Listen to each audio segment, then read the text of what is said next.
Okay, so I'm not actually a philosopher. I belong to a philosophy department. I don't. Philosophical discourse is not my kung fu. But I kind of want to suggest some, or identify some things that I feel have been problems in my relationship with people who are sort of from philosophy departments who do try to apply Western philosophy and its concerns to, especially to Buddhist ethics. I think the first one is really very basic, and I just tried to think of some things that might be provocative and create some conversation. Is that it seems to me there's a kind of a philosopher's conceit, it might even be an academic conceit, I don't know, that some kind of key concept is going to be the secret to understanding Buddhism. So if you could really understand emptiness, and you could really understand no self, then you would understand Buddhist ethics. And I was certainly guilty of that preconception when I started studying Buddhist compassion. And the more I studied it, the more I realized, or I feel, my own understanding, that emptiness and no self are not the keys to understanding Buddhist compassion. But basically there's just this sensibility, right, that if you could get this key idea that maybe that what academics do is the key to understanding worlds in a certain sense, and systematic thought. And of course, it's no news to anyone here that it's traditional for us to have an excessive emphasis on philosophy and meditation in terms of understanding the Buddhist world to begin with. Those are just stereotypical American biases. Another thing where I feel like Buddhist thought and Western philosophy kind of are in dissonance is a sensibility that I thought maybe comes from biblical exegesis, that you could take the sort of the complex narrative ambiguities of life, or of a biblical passage, a story, a parable, or something like that, and then you could clarify those and make sense of them by reducing some key ideas to abstract principles. You know, if you could just bring to bear systematic thought, you could sort of make sense out of the complex ambiguities of life. But I find that Buddhist instincts are kind of almost the opposite. So that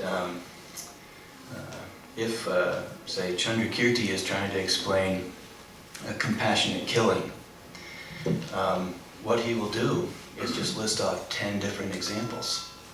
And they're all like little case studies. So basically, narrative clarifies ideas instead of ideas sort of making sense out of the narrative complexity of life. And there's a really high tolerance for ambiguity in that, as if there's this sensibility that that sort of a more simplistic, principled, or abstract sensibility would take away the depth of narrative's complexity of complex moral situations. And an interesting thing is that the Jataka tales are considered commentary. Technically, they're commentary. And they're probably the single most important source for understanding Buddhist ethics, and the least read. And people who do them are kind of like not taken seriously and whatnot a lot of times. And also you get this conclusion that Buddhists have no sophisticated ethics. So just kind of philosophers feel kind of odd. They come to Buddhism, where's the stuff we can plug into and kind of connect with here? And their conclusion sometimes is that Buddhists just don't have this, and we can't quite figure out why. But if you look at how they explain something like compassionate killing, the case studies are really complex and interesting. You come at the problem from fascinating different kinds of angles. So another related thing here is this overprivileging of systematic discourse and an underprivileging of narrative materials. Another one that I find problematic is, and this is the sense that you could take ideas out of context. And definitely Buddhism has the sensibility that they can address, they have kind of a universalistic instinct in a way that some other Asian traditions don't, I think you could say. So it's fair game, I think, to challenge them and their ideas. But if you don't have a general sense of the range of Buddhist thought, you try to identify a key passage, for instance, about a key concept, you are really going to make an ass of yourself trying to understand Buddhist ethics. For instance, if you just looked at Shantideva on his famous kind of horrific things that he says about disgust for the human body, and you don't read that in the context about the precious human body, which he gives an entire chapter to, you're going to get a very silly conclusion from either one. If you read Chandrakirti's chapter in Tatuhu Shatakatika on he's just this rabid Jeremiah against the violence of kings and the way they can rationalize their violence and things, you would think there's no way this person could ever be have any room in his thinking for compassionate violence. Then later on, in sections that are just now, I think, coming out from Karen Lang, I translated a few years ago, he has a very elaborate discussion of when you can compassionately kill. If you're really interested in meditation and you focus in on the meditation training manuals, meditative context and things, and you miss the fact that especially Mahayana sutras are loaded with stuff that are almost anti-meditation. So what I'm saying is you need a broader context, you need to have a rich reading of Buddhist literature, we need whole readings of people like Chandrakirti, and I feel like there's a sensibility, well, we know what emptiness means now, and now we're going to work with it or something. I don't think we really understand Buddhism yet. And I think that Joffrey and I were talking about this, I hope I'm not going to misrepresent him, but that 100 years from now, I think people are going to look at us the same way that we look at the Buddhologists and people who studied Buddhism 100 years ago. And it's really easy to look down on people when you're standing on their shoulders. I don't think we really made that much progress, as we need kind of more humility. We haven't even translated all these people's work, and we think that we can jump in a particular key idea, key passage, key section. Those later sections might embarrass you. So let's see. And I think that's all. Thank you. No, it's really useful. Yeah. So I could continue from there. I really agree with a lot of what you were saying. Also, I agree that I'm not a philosopher either. Actually, as a social psychologist, so I feel a little bit cautious to pronounce upon this theme of Buddhist philosophy and the perennial concerns of Western philosophy. But notwithstanding that, I am very interested in the philosophy of psychology and the history of psychology. And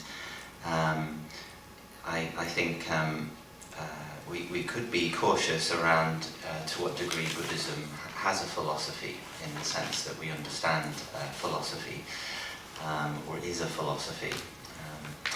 But nevertheless, I can't really help speaking now, following the conference that we've been in over the last 3 or 4 days, and I want to kind of respond from that learning really that I've been doing over the last few days, because I don't know what expectations I had before the conference. Certainly one thing I certainly knew is that things were complex, and now I'm convinced that things are even more complex than they were before.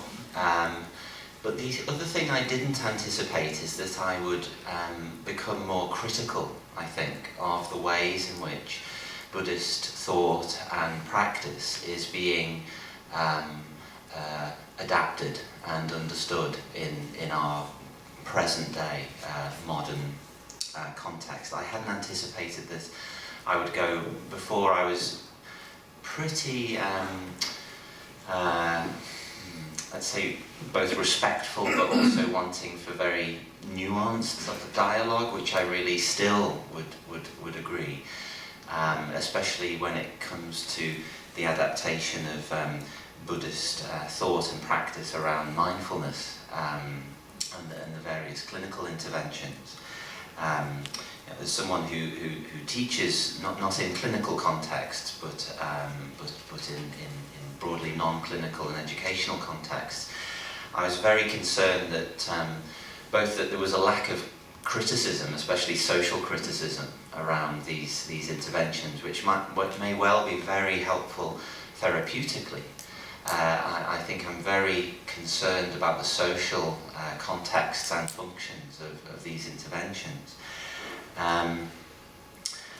And equally at the same time, I was very concerned that critics, especially social critics from social theory, sometimes quite strongly coming from a certain critical theoretical point of view, whether it's Marxism or Foucauldian kind of governmentality theory, were being overly dismissive of these practices without having ever experienced them or taught them in any way, it seemed.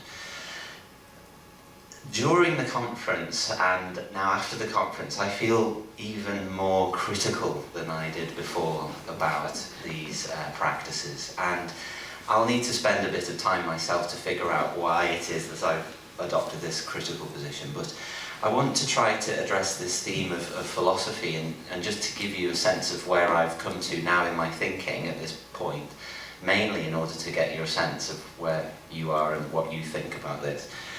And over the last few days, Descartes' phrase and kind of aim of the concern of his rationalist philosophy, Enlightenment philosophy, was for man to become masters and possessors of nature. Partly, as I understand, not as a philosopher, I must say, was that Descartes and other Enlightenment philosophers were trying to give a clear philosophical grounding for the natural sciences as they were emerging. Part of the reason I've been remembering Descartes is that there seems to be a great kind of paradox here in this engagement of Buddhism with science, which is that this is one of the major dialogue partners that's been selected for Buddhism in the modern world. But it seems to me that the kind of psychological approach that we are adopting when we engage with Buddhist ideas seems to me to a very large extent inherited from Descartes and also Locke, John Locke's empiricist philosophy. Not in a kind of ontological sense, so none of the neuroscientists or the cognitive scientists, for example, would claim to be ontological dualists in the sense that Descartes believed the mind and body were separate but interacting entities, different substances. They certainly wouldn't claim that, and neuroscience now is a very different beast when it comes to an ontology of the person. And actually much neuroscience in this field, if it is even a field of contemplative neuroscience, I don't seem to think it really is a field, at least yet, but it is not materialist in its reductionist sense. It's not trying to eliminate experience, it's not a reductive materialism. And indeed that's the nub of it really, because it was really Descartes that, as far as I understood, established this epistemological dualism between a first-person experiential inside, an inner that's radically private from the outside, which is the body, this kind of inner-outer epistemology. And I think Locke, who didn't, as far as I can tell, acknowledge his debt to Descartes as an empiricist philosopher, suggested that we receive sense impressions from the world, for Locke quite a passive way, and then represent the world in our inner sense. And it seems to me that this kind of representationalist philosophy is still there, really, quite a fair amount of the time, even though there's been attempts within cognitive science to radically rethink representationalism. This seems to me, at least on the basis of the talks I saw this weekend, to be coming back in again into contemplative science. And I think some of those issues were flagged quite nicely, I thought, by Ajahn Amaro's comments around this notion of a watcher, the observer of the mind or of experience, which gets problematized for sure when people engage, especially with Mahayana Buddhist thought. But I've got real concerns that the Theravada literature that informs the development of Theravada, which I know a little bit more about, so the early Buddhist, we could say Buddhist, Pali canon, especially the Satipatthana Sutta, which is becoming like the main, almost, or only source which we draw upon when we engage with the Pali literature, seem to be interpreted through the lens of cognitive behavioural science, a kind of sensation and perception model of experience. And I think this comes across partly where people translate words in Pali, like vijnana, as consciousness, but perhaps other words where the translation is crucial. And I want to say this, especially given the context in which we're speaking of Buddhist languages, that I think we need to pay a lot more attention to the process of translation in how we're translating these words. Because what I often find happens, especially in clinical psychology and academic psychology, is there's very little reflexivity over what words we choose to translate, for example, the khandhas or the aggregates of experience, which in itself is a terrible translation of this word. But often the translating words are themselves words of cognitive psychology, which embed a certain, I would suggest, cognitivist understanding, by and large. And for me, this isn't just a philosophical issue, because personally, when I've engaged with the Pali literature as directly as possible, and of course it's never possible to be completely direct. I don't believe in a kind of natural or pure Buddhism. I don't want my comments to be misinterpreted as a call for kind of Buddhist fundamentalism, going back to Pali, because I've read enough history and history of science to know that's not how things work. But at the same time, I don't think that means we can be completely closed off to history, especially closed off to ancient historical sources, coming from a very, very different time and place to our own. And when I engage with that literature, obviously engaging with other types of resources other than cognitive science, we get a very different notion of the person, than seems to come through in this cognitive psychology. And I think this has a real political dimension. I'm very concerned about the politics of the dialoguing partner, not just being science generally, but especially neuroscience. Because I think we need to have a lot more reflexivity about the use of neuroscience in Western society. And that's not least because, as far as I understand it, these forms of cognitive and neuroscience that have become really the dominant way of talking psychology in the modern West are entirely compatible with Descartes' aim and concern to become masters and possessors of nature. And I really strongly agree with what Steve said about broadening our understanding of these traditions.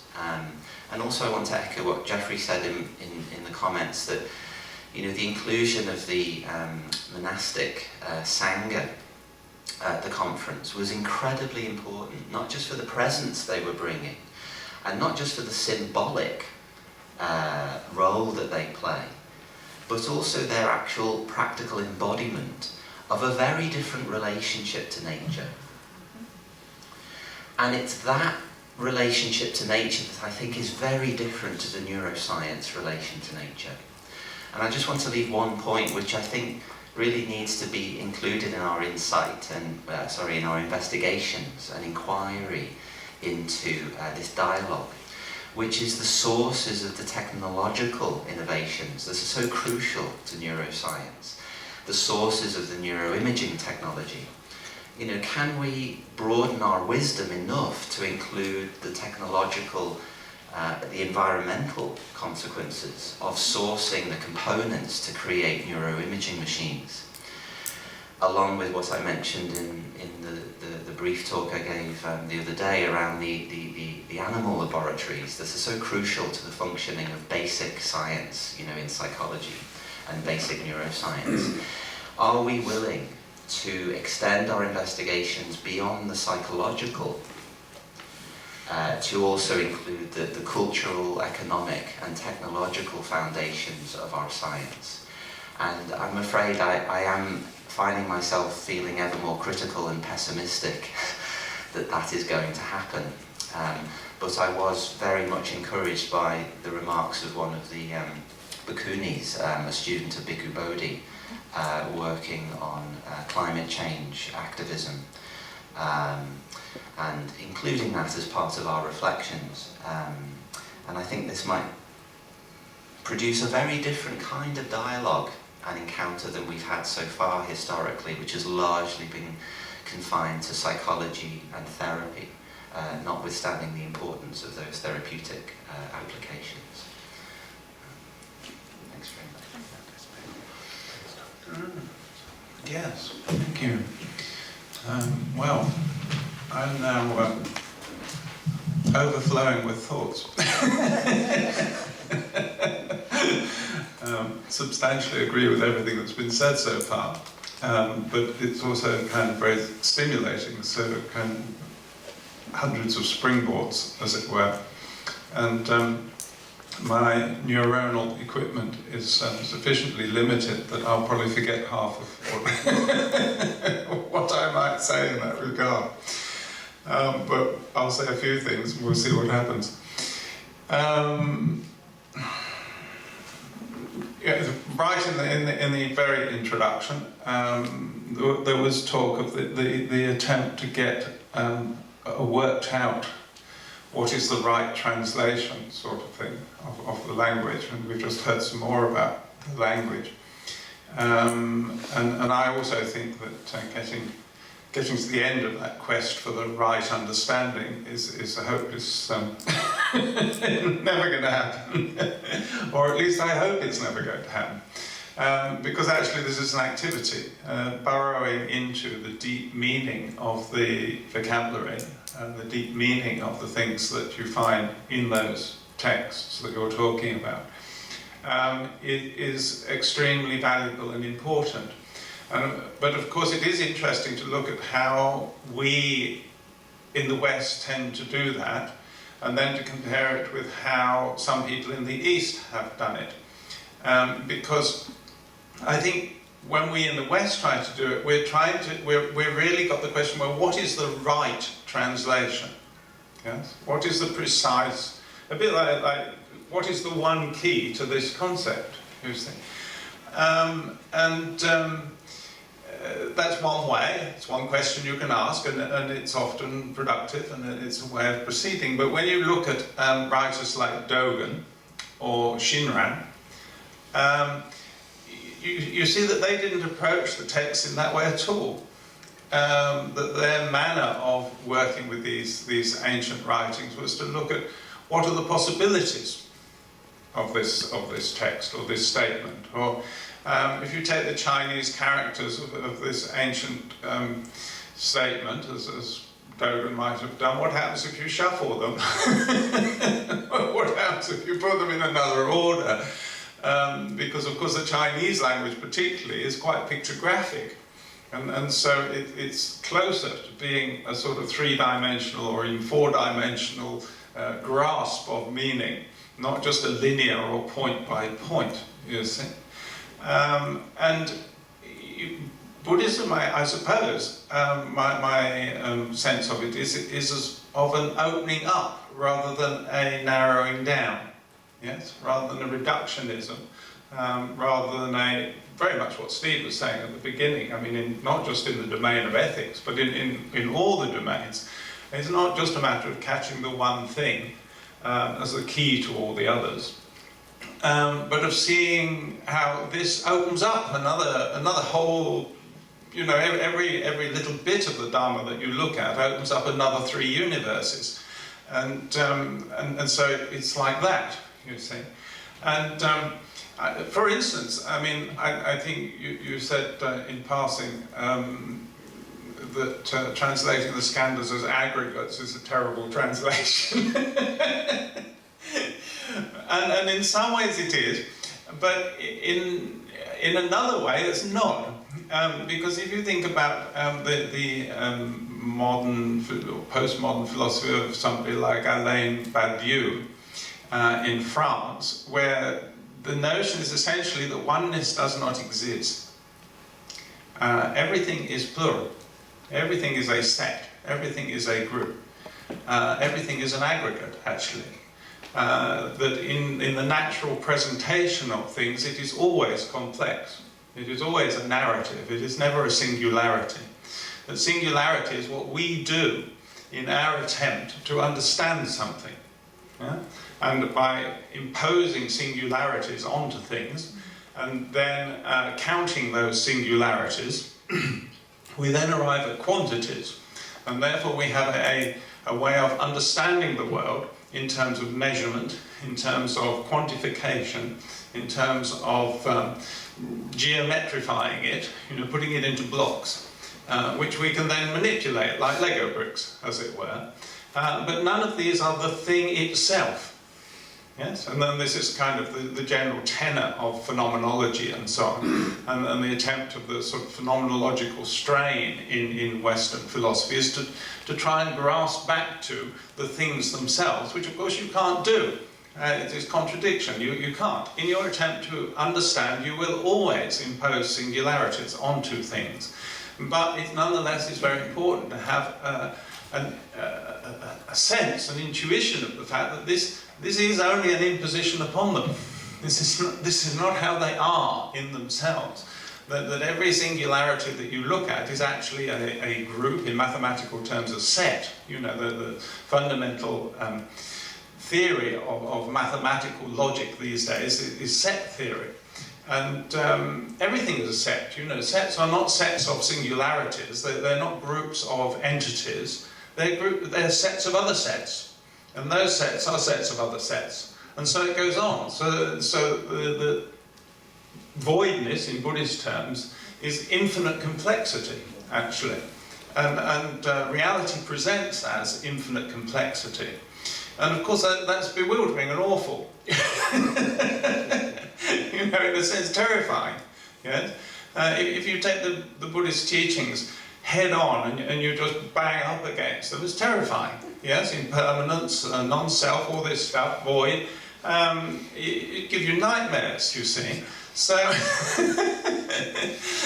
so Buddhism provides you with refuge of some sort or other, so that you have some kind of armour or talisman or something. The Buddha comes with you, so that you can descend into this chaos. And not have to delude yourself into believing that these singularities, the things that you cling on to, are real. Yes, because they're not. Because as soon as you grasp them, they break up into an infinity of more complexity, like this, you see. So I think there you can see a sort of touching of Western philosophical concern. And some of this ancient knowledge, and some of it you can get some leverage on or some sense of through this more painstaking look at the text and the meaning and so on, but not in this sense of like, well, what's the right translation and what's the right thing, but rather in exploiting the opening up capacity of every single box that you open in Buddhism. You find 100 stories in it and endless. Because in ethics, like one of the preoccupations of Western thought is ethics and the whole thing around justice and guilt and all those things, which are not really very Buddhist concepts, guilt and so on, because Buddhism doesn't revolve around the idea that there's some ultimate judge who's going to pronounce on these subjects. So Western society, Western life, I think even though we might in some respects be in a sort of post-theistic era, we're still thinking in theistic terms. We're still thinking as though everything is going to be judged. And so we go around trying to justify ourselves everywhere we go. And this means we have to have a rationalization for everything. And this colours everything that we do in our social life, in our interactions with one another, and so on. And one of the ways that contemporary Buddhism contemporary Western take on Buddhism has tried to deal with this is through these notions of interbeing and so on, interconnectedness. One of the perennial concerns of Western philosophy is like the individual and the collective.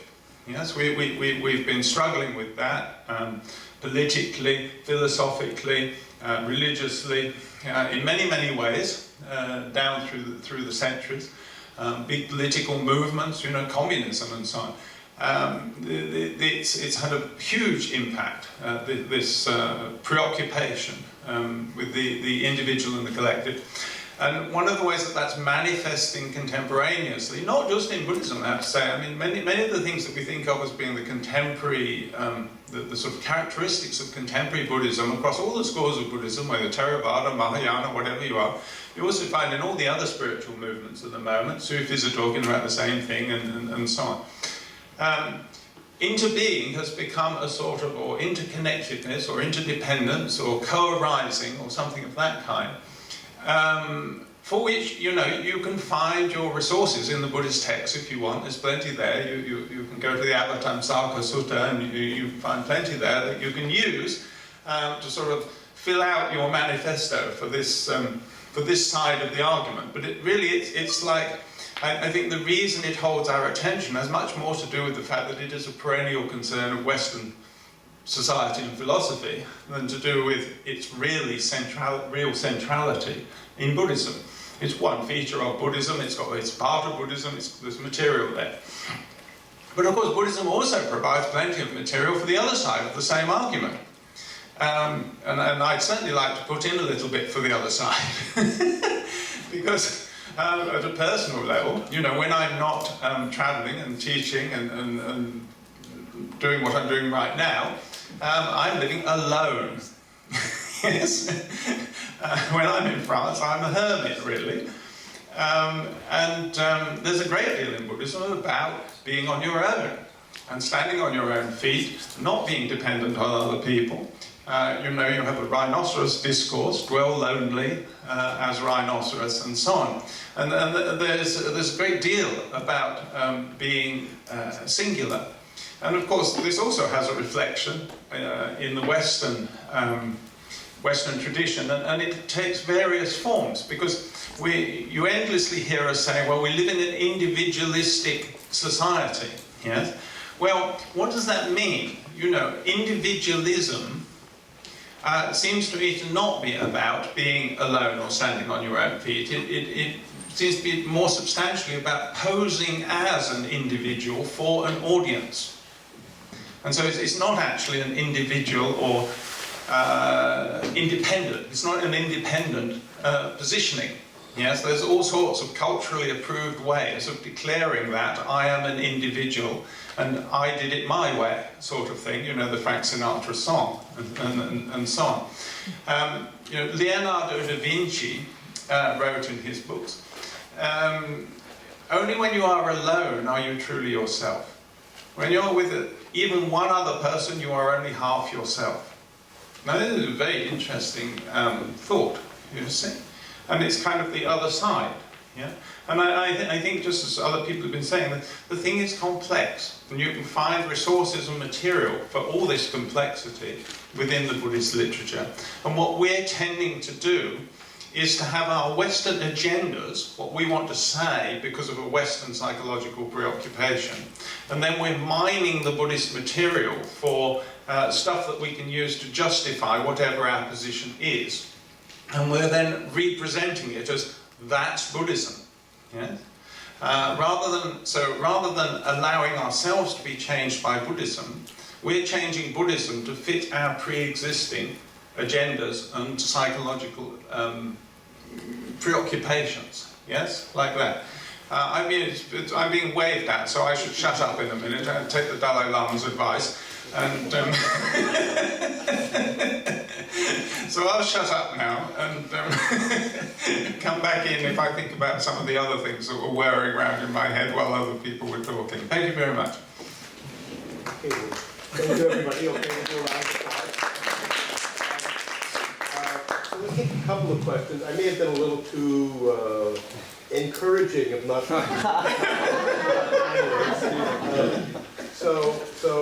What I'm going to do with the next round is I will give people, we'll assume 7 minutes for talks. You guys are all done, don't worry. But, and I'll hold up a sign here, 2, okay, to encourage people.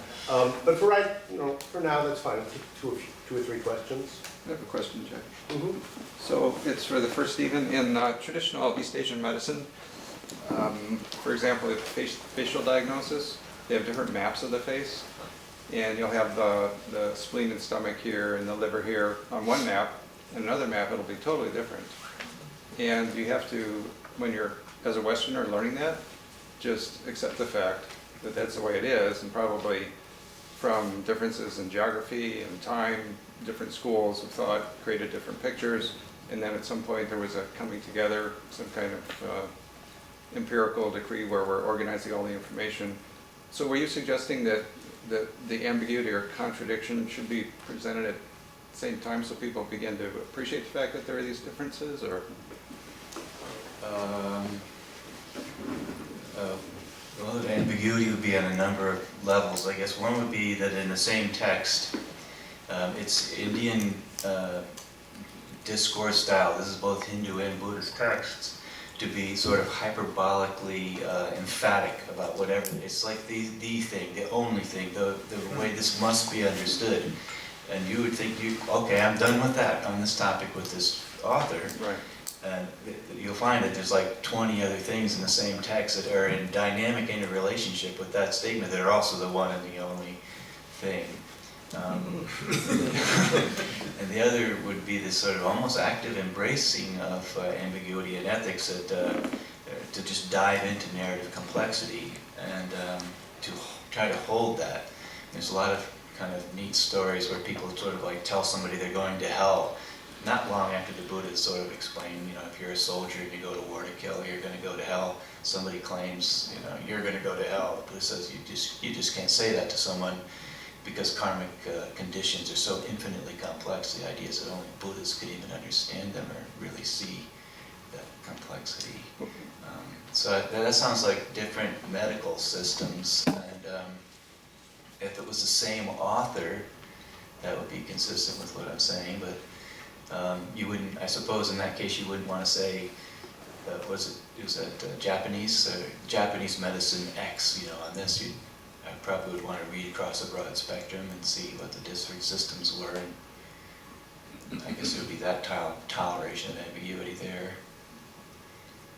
So are you proposing, though, for if you were writing on a topic, just to praise the fact that there are these contradictions and ambiguities, and that this is not what it appears to be necessarily if you're reading narrowly, or just what's the implication of, I really appreciate what you said, I'm just wondering what the implication is for scholars in this area or people writing about it, or? I guess from an ethical, from what I do, that's what I kind of understand the best. It would be we have to be tolerant of ambiguity as we engage the materials, and to try to, any type of sympathetic understanding then has to embrace their very high tolerance for ambiguity about ethical issues. And then in terms of how we read texts, we need broad context. We need intertextual context, not just even the text. And at this point, we haven't even fully translated individual texts of the major thinkers of Indian Buddhism. And that's why I was, this idea that, now we've done that and we can stand solidly on that ground, let's move forward, I think is very problematic. A lot of humility would be good as we try to move forward and try to understand compassion and emptiness, but those two simple things, they're not simple things, are they? I don't think they've been understood. Let's just take one more question. Thank you. My name's Doug Oman, from UC Berkeley, and I try to frame a simple question that I think relates to several of the concerns about going beyond preoccupation with systems and looking more at narratives, and going beyond preoccupation with neuroscience. in some of my work as an academic, I've studied the relationship between spiritual teachers and how the learning processes, how they may be regarded in some traditions as models.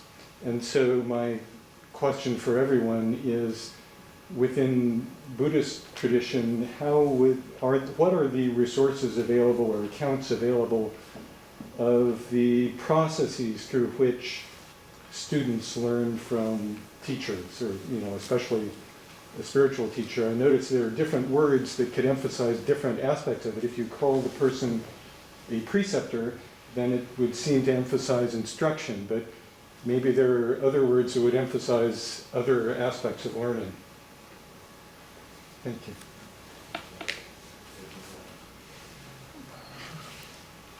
Well, it's like the story where the disciple asks the teacher, why have you never given me any instruction? And the teacher says, there's never a moment when I didn't give you instruction. Like the teacher in the fullest sense isn't a model in a way, but not a model to be imitated. Actually, they're a model of a person being alone, but alone